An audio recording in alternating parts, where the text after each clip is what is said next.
আসসালামু আলাইকুম দর্শক, আজকে বাজারে কোন একটা মুরগি লইছি। আজকে ওই মুরগি দিয়া মুরগির কষা বুনা করবো। মুরগির কষা বুনা খাইতে কিন্তু দারুণ মজা লাগে। তাই লন এখন মুরগিটা যাই আম্মু দর দিই, হে কুটি টুটে রান্না বাড়া চড়াই দেবে। হানে অনেকদিন পরে একটা মুরগি লইছি, আজকে মুরগির কষা বুনা জম্মের মজা করে খামো।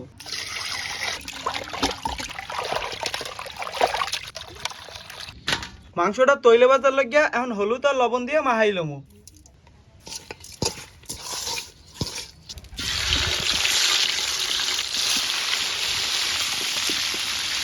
মুরগির মাংসের কষা বুনা করার লাগিয়া এখন কড়াইয়ের মধ্যে তেল দিয়ে দিমু।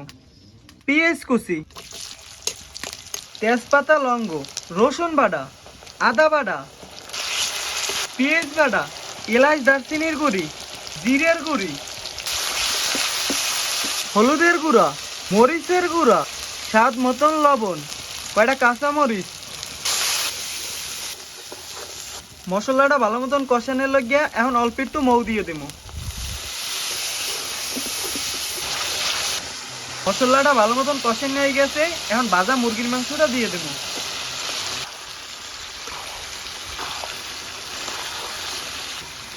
মাংসটা কিন্তু এই রকমের কষাই সেদ্ধ করে হালাইতে হবে, এর মধ্যে আর হারামও দিব না।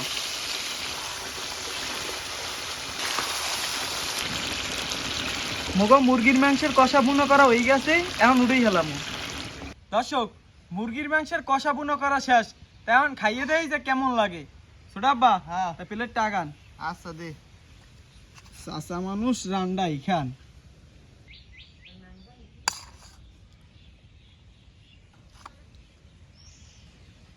এখন বিসমিল্লাহ করে খাইয়ে দেয় যে কষা বুনো কেমন হয়েছে। আচ্ছা ঠিক আছে, বিসমিল্লাহ। বিসমিল্লাহ।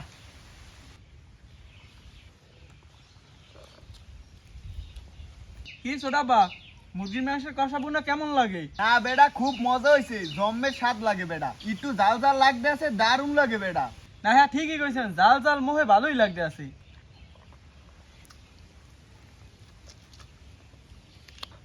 এক কথা সুপার, জাল জাল লাগতে আছে, ভালোই লাগতে আছে। অনেকদিন পর মুরগির কষা বুনো খাইতেছি, জম্মের স্বাদ লাগতে আছে। আপনারাও চাইলে বাসায় বসে এই রকমের মুরগির কষা বুনো করে খাইতে পারেন। তা আজকে ভিডিওটা এই পর্যন্তই। সবাই ভালো থাকবেন, সুস্থ থাকবেন। আমরা দুই চাচাবাতি যে খাইতে থাই। আল্লাহ হাফেজ।